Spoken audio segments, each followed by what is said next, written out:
we'll quickly cover the neurological disorders. I don't have to do a whole lot. Yesterday we had Shushma covering most of it, and I think did you take any of these slides? No. Some sounded similar. That's why I was wondering. Maybe a little bit of some idea. Yeah. Headache one. Headache Okay. and that's Sure. Okay. So these are the ones you already saw yesterday: migraine, tension, headache, cerebrovascular accidents or strokes, epilepsy, and autonomic dysfunction. These are the neurological disorders.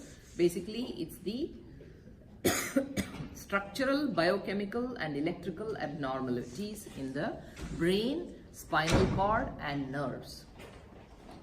Okay, this is only a small set of neurological disorders that we have mentioned and are covering. The list is pretty huge. If you go to Mayo Clinic website, you will see a whole host of disorders, and you will see neurological disorders also in that. And for that matter, ALS also is half, or they don't know, neuromuscular disorder. That's all they say. Maybe even autoimmune, we don't know. So anyway, migraine we saw yesterday. Shushma covered it pretty well. It's just one of the forms of headaches due to changes in the blood circulation in the brain. And the classification of migraine, there are phases of migraine. That is prodromal, aura especially is something that they can detect. They feel like they are seeing some aura around.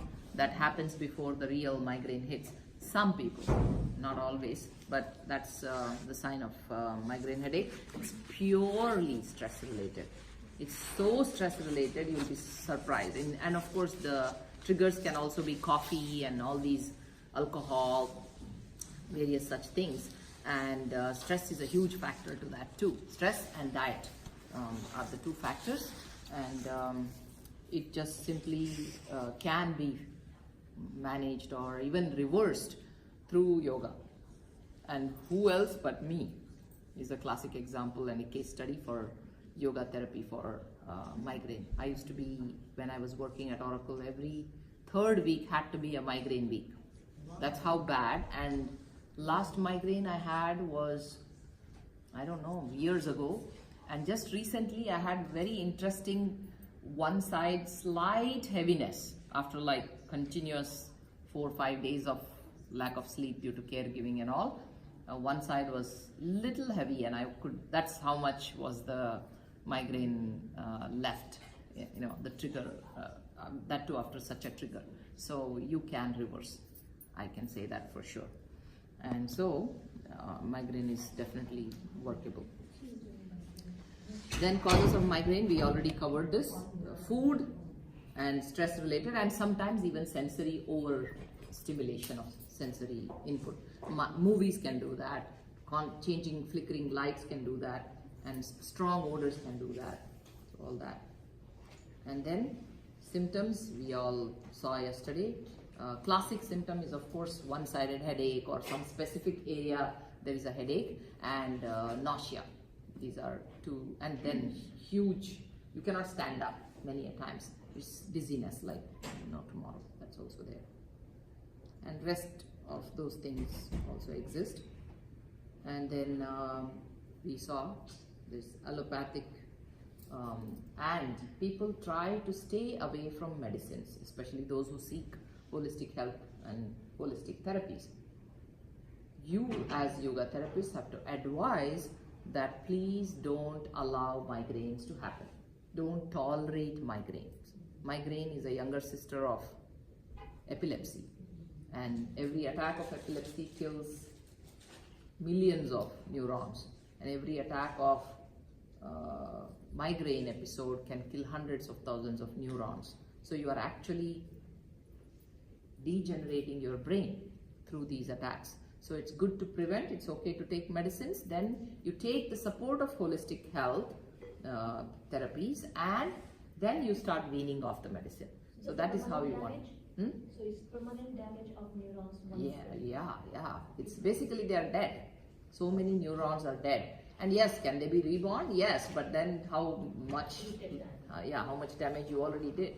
So don't allow migraine to happen. Prevent it through medicines, through diet changes, through reducing all the sensory overload, and then take the help of holistic health, yoga, whatever else you want to do, like Shirodhara and all these things. And then slowly you can then go back to your normal life of not having alcohol and those kind of things, but say sensory overload. Sometimes you have to go watch a movie, you have stopped for 6 months, 8 months, 1 year, you can always resume. So it's not end of the world that you are forever condemned to not do things that trigger migraine, because we are going to reverse this migraine for you, and then you can start getting into all these things that involve some stress.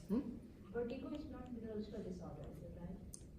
Vertigo is vertigo, benign positional vertigo is what you're saying. Yeah. There are two types of vertigo. The neck pain caused vertigo, and that is pinching of some nerve inside the cervical region. That is different. Whereas the other one, which is the positional vertigo, the doctors, actually you do go to the neurological specialist for that. And I did. I also had positional vertigo.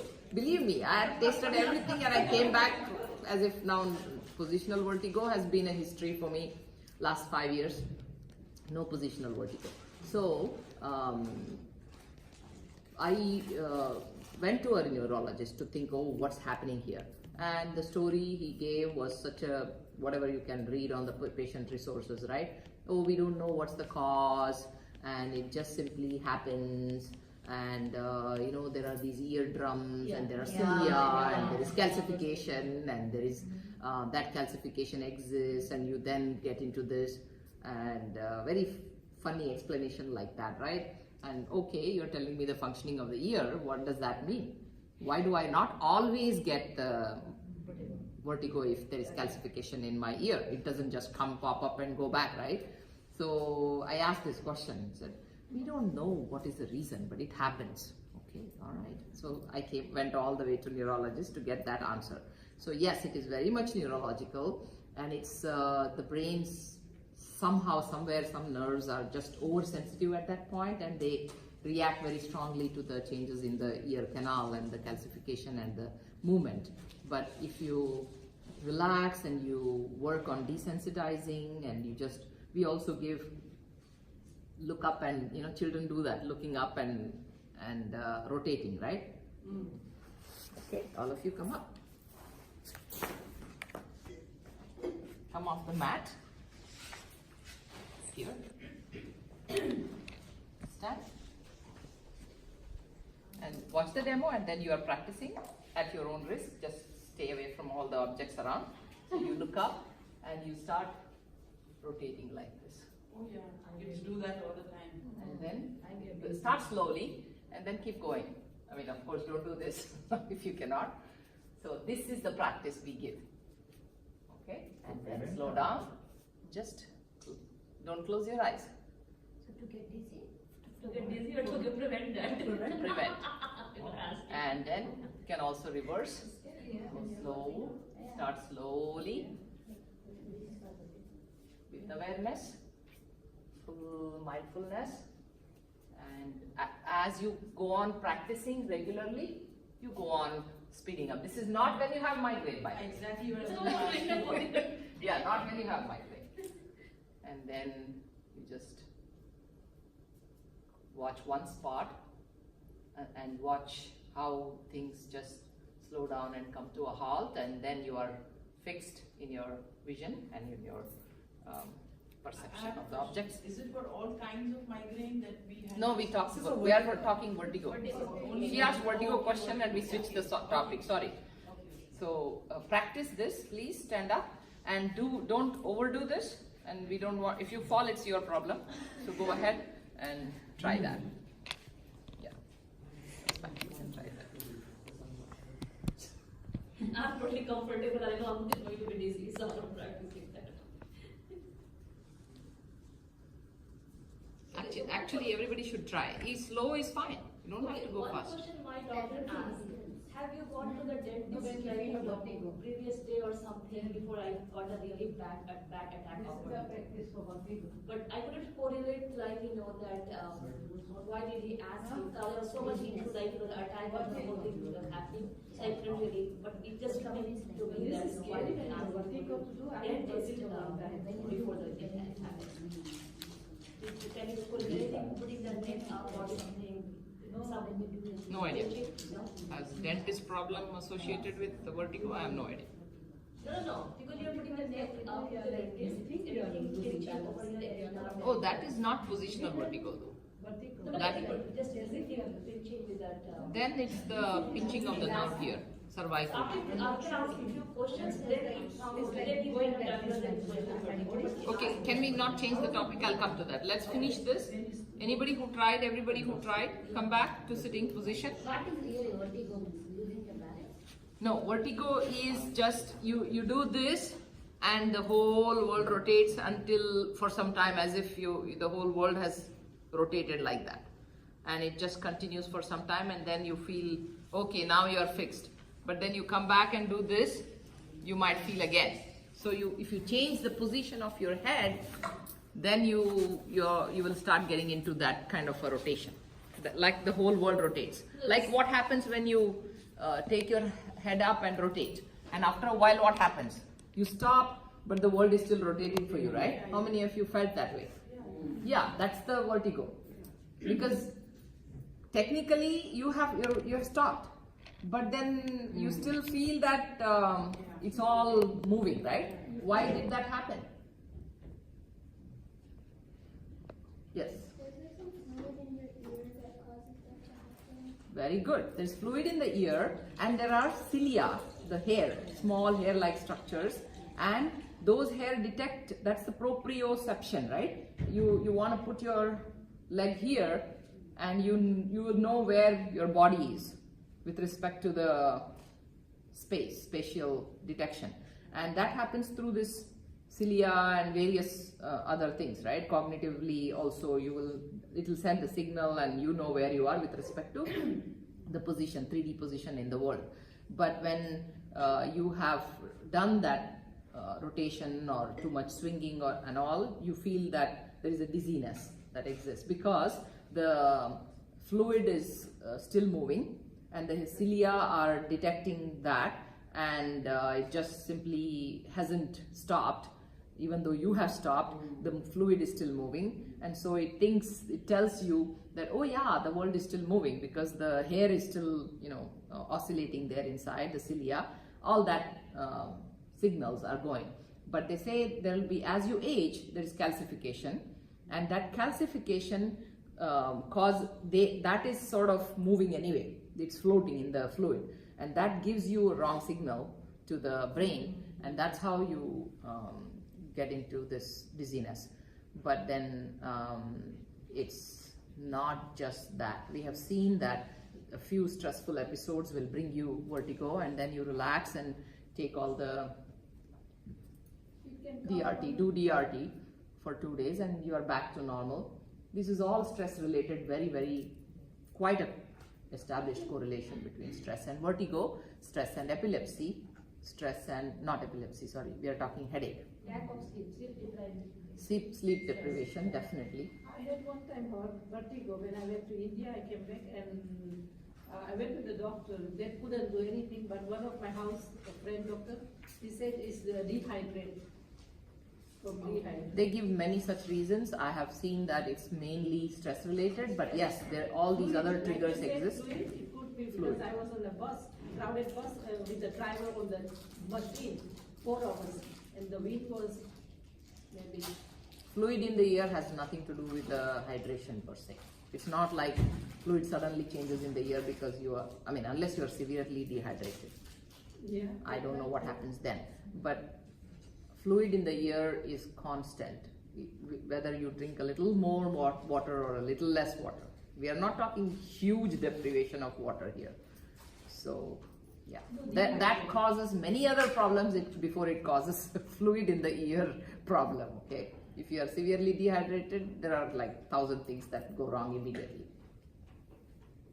So in positional vertigo, vertigo side sleeping is good, both sides. Only on the back of the head is. Oh no. Huh? Vertigo has many manifestations. There's no one thing. Okay. Some people like sleeping on the side, some people lie down on the back, and if they turn to the right side, it causes, left side, it's okay. All sorts of positions. Down, it can be okay, or for some people, down is a problem.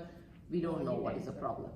But we have seen, as I had told earlier, one of my own clients, who is a doctor, she came to my yoga class regularly because she had severe vertigo that would come very regularly and stayed for a week.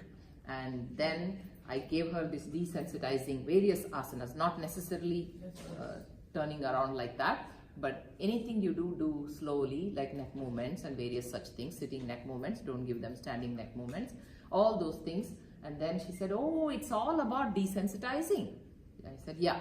And then she called me after about a month or so, and she said, you know what, I conquered vertigo. And I said, how? I did Surya Namaskars. I said, excuse me, and in a severe vertigo situation. I said, I don't know, that's a good idea. Please, you are a doctor, so please don't suggest this to your people. At least don't do that. What did you do? She said, I took 7 minutes to do one Surya Namaskar.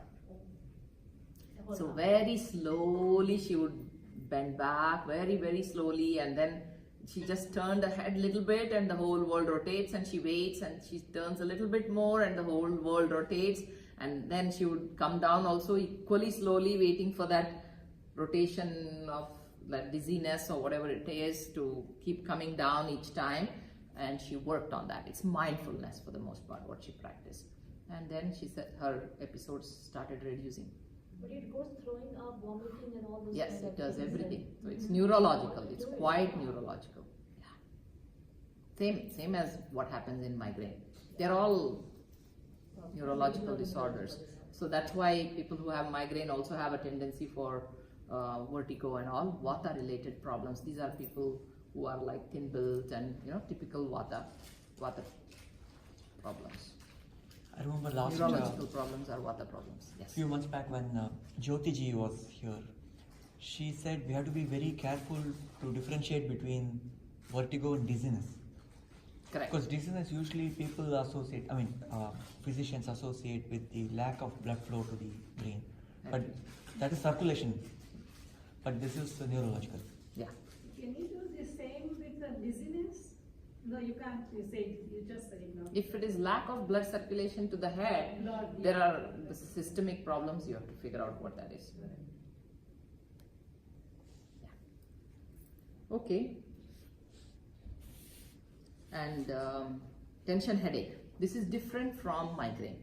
Cluster headache is also another word. Tension headache is a stress headache, basically, like tension. It says, the very name says that. And it's basically a daily headache. Some people have this, anything goes wrong, they get a headache. That is the tendency they have. And that is also, it's non-progressive, it just comes and goes. And those also can be worked. There's no, again, systemic cause that's given, but it's just a way that the body says you're tired.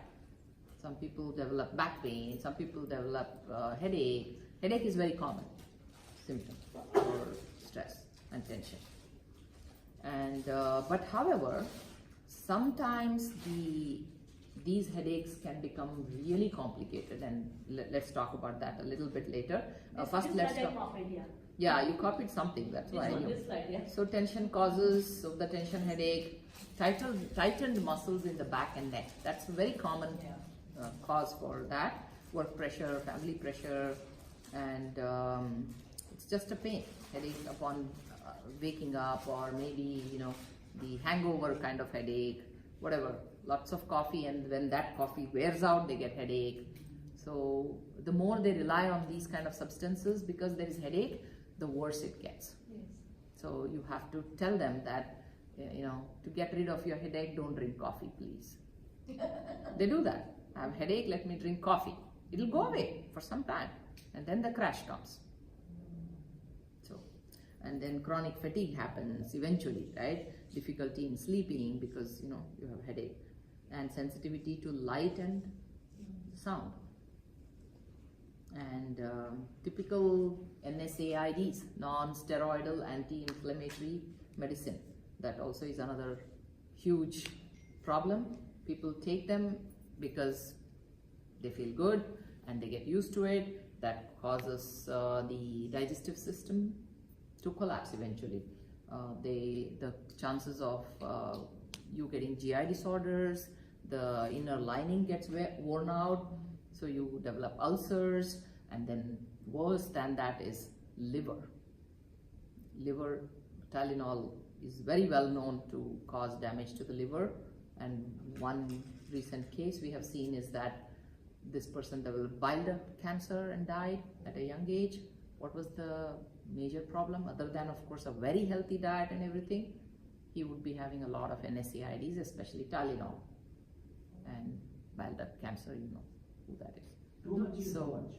Too much is never going to be good. No, I mean, what is too much? What is too much? One or two. Every day people live on these NSAIDs.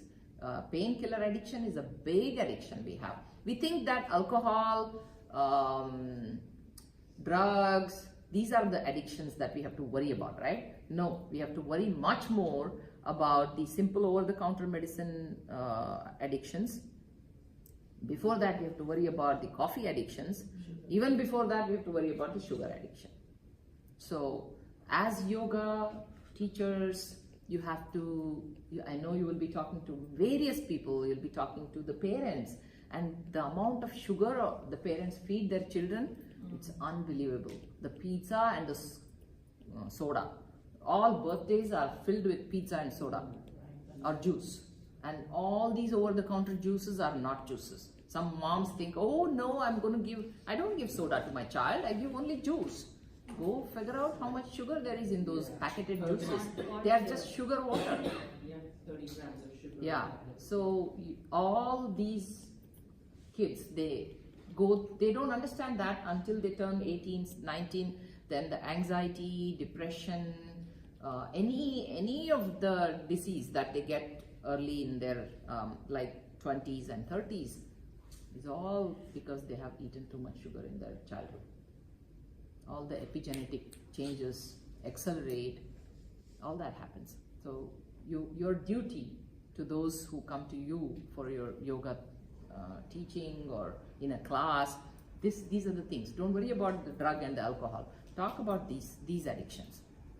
And yeah, encourage them to take medicine when there is a real problem, but you have to say, is there a deadline? Are you going to set a deadline for your medicines?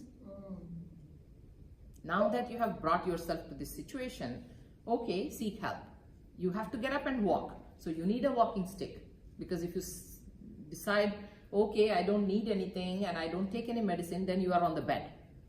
So that's not good either, because then you are not exercising, you're not doing yoga, you're not having good life, and then you're depressed because you're constantly sick. So you need to take medicines. So doctors are God at that point.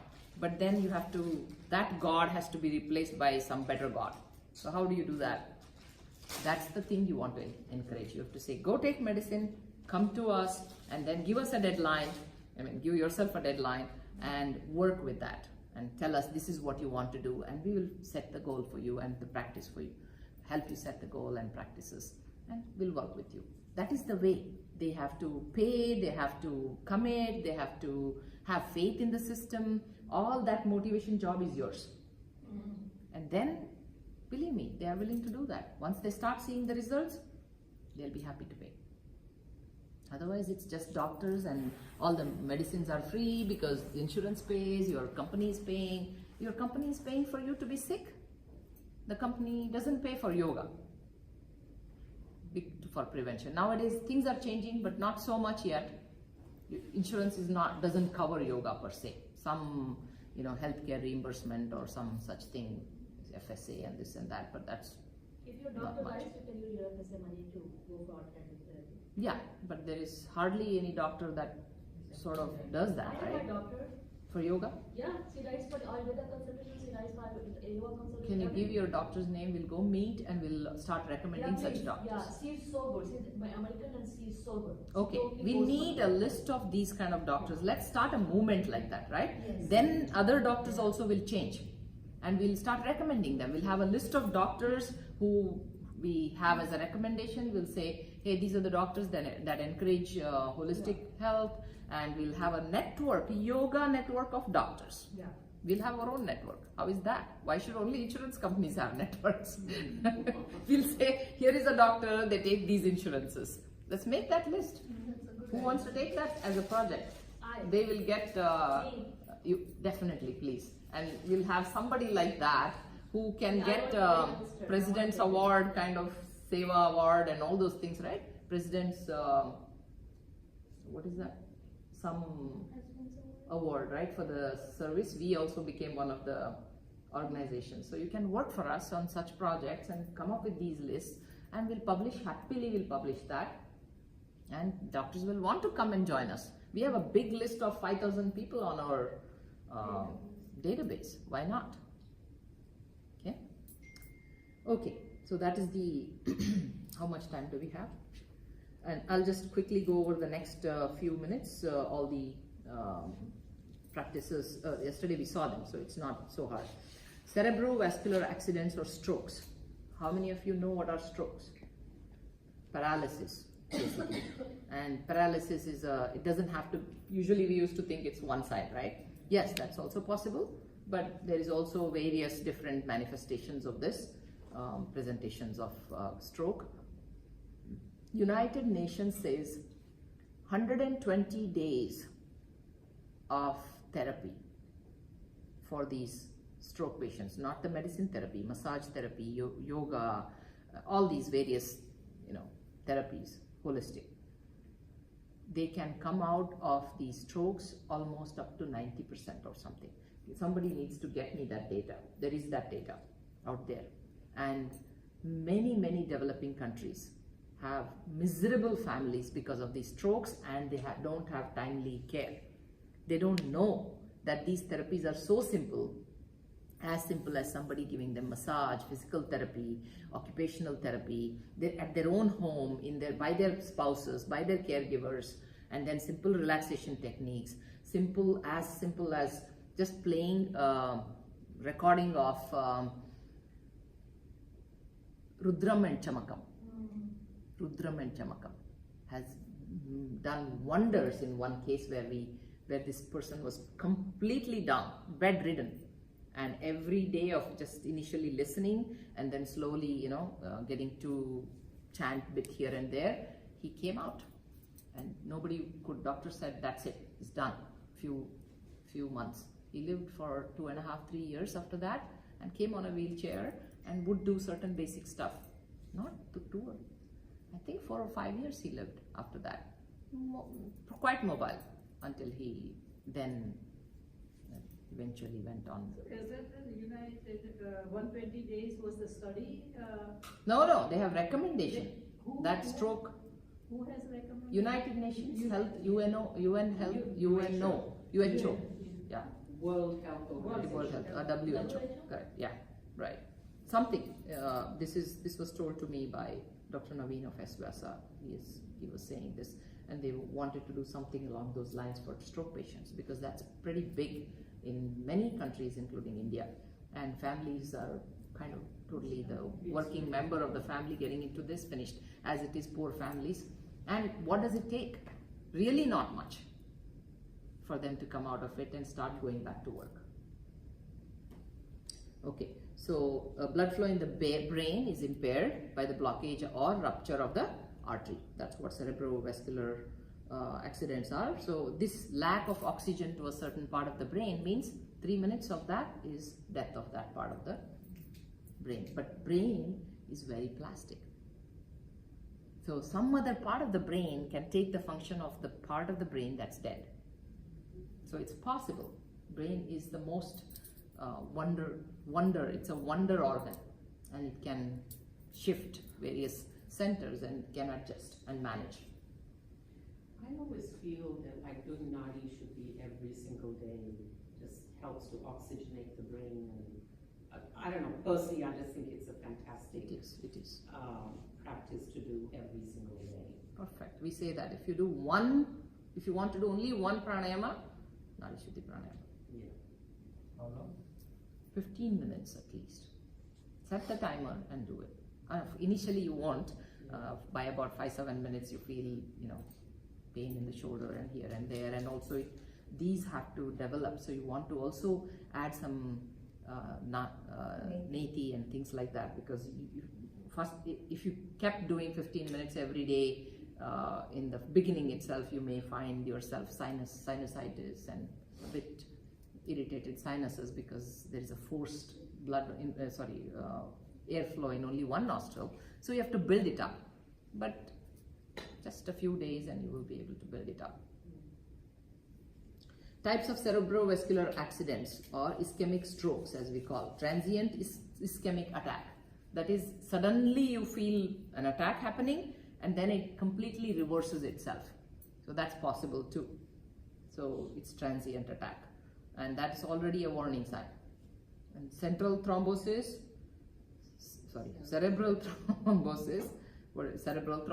that's about it. It's just a big part of the brain, right? We don't know. You can be completely bedridden, paralyzed. Cerebral embolism. Embolism is, I think, a partial blockage. There is thrombosis, embolism, and hemorrhage. Can you just define? I used to know this. Rupture is hemorrhage is basically when it ruptures and bleeds. One of them is thrombosis. I think there is a Clot. one of them is clot. The other is a spasm or something. Embolism is the clot. Embolism is clot, and thrombosis is a narrowing of the blood vessel or something.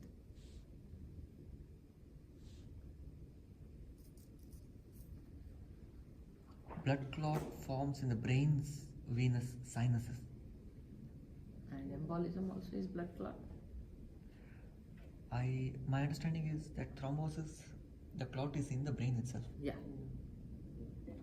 And in thrombosis, the clot is in the brain, and in embolism. In thrombosis, the blood is prevented from draining out of the brain. Right. Okay. So it just collects in the brain because there is no way for it to go. But whereas in embolism, there is a clot that deposits in one of the parts of the brain, preventing the blood flow into that area. So basically, it's pretty much dysfunction of the brain and death of the cells because the blood flow is not happening to that area of the brain. And hemorrhage is when Rupture. Yes. Yeah. And symptoms of cardiovascular strokes, not always in the brain. There can also be PVD based, that is peripheral vascular strokes also. So that also can happen. Huh? That's different. But in this case, let's talk about the brain itself. In this case, you feel weakness in one part of the area. You may feel drooping eyelids. One side of the face can feel weak initially for days before actually it can strike. That also is possible. Not everybody gets one big stroke. That can also happen, but the chances are that you have some signs initially, and many people simply ignore them. So if people see the signs and they practice yoga, that will cure them? Oh yeah, absolutely. You have to not yoga. I mean, at that point you want some blood thinners and aspirin, something has to happen at that point. So you have to go to the doctor immediately first. Sign is bad. These are not good signs. So you are not into yoga at this point. You have to seek the medical help. So there is something called FAST. That is facial drooping, arm weakness, speech difficulties. Then T means emergency call. I don't know why T is. Maybe transportation, just go to emergency. Okay. Telephone. Okay. Or transport. Yeah, telephone. So when you see this, actually my own uncle back in India, He was walking around with drooping eyelid for a good week, and everybody who saw him said, "Why is your eye like that?" "I don't know, something is wrong." And yeah, his whole one side of the face, 1 week. And people were asking, "I think you should go to the doctor, something is wrong with you." And he said, "Oh, nothing, I just feel that way." And then somebody actually said, "You know what, you have to go." And they took him there, and immediately they gave him all the medicines, and they said, "Had you been late, your whole one side would be gone." Some smart somebody just took him, said, no, you're not looking good, you have to go." So somebody did this fast for him. So And means it will drop he's like fine that? now. Huh? Drooping means it will Yeah, drop. it just, one eyelid was like that, and he was feeling a little something here. Yeah, and he was walking around for 7 days. That's amazing. Yeah. So 1 week fast. 1 week fasting, yeah. So I discovered what is T. Hmm.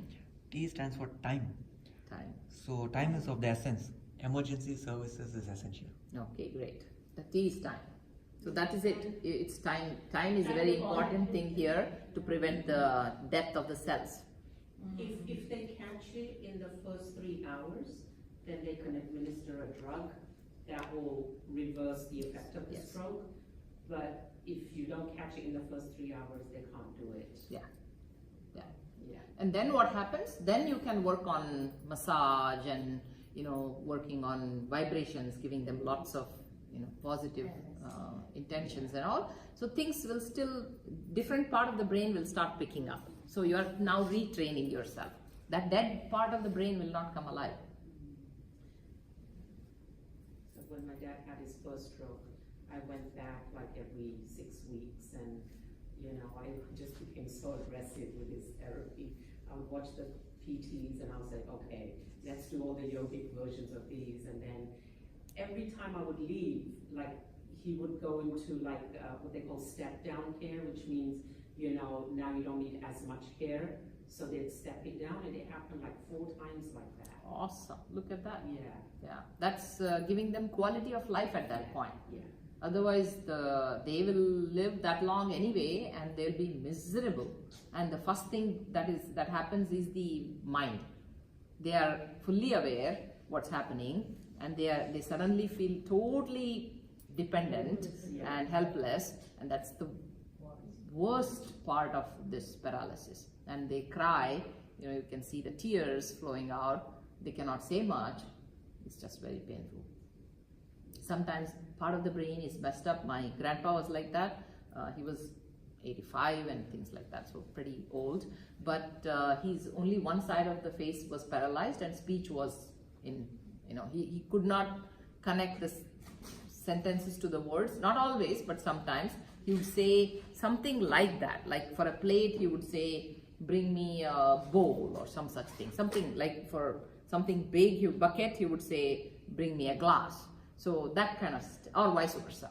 That's how he was. So it's not necessary that they have to only be on the bed. They can be affected in different ways. Okay, so they can also go into coma. All that can happen. So risk factors: high blood pressure, smoking and alcohol, irregular heartbeat, and diabetes. All of them, and one or more. Treatment: use of antiplatelet drugs, that is aspirin kind of drugs, and rehabilitation treatment. And yoga helps in rehab treatment. And next week we are going, the reason I'm covering this on a Sunday is because next Saturday we are going to do this yoga for rehab, stroke kind of rehab, where your client is just, lying down with all these various disabilities and how to work on that. Epilepsy, we saw this yesterday. There is primary idiopathic epilepsy and secondary or symptomatic epilepsy. What's the time now? 12:40. We will be ready to. Yeah, we'll do the rest of it next time. We'll see epilepsy later. I have also to leave. Anushri? Okay, Anushri is going to present. If you can stay to listen to one of the young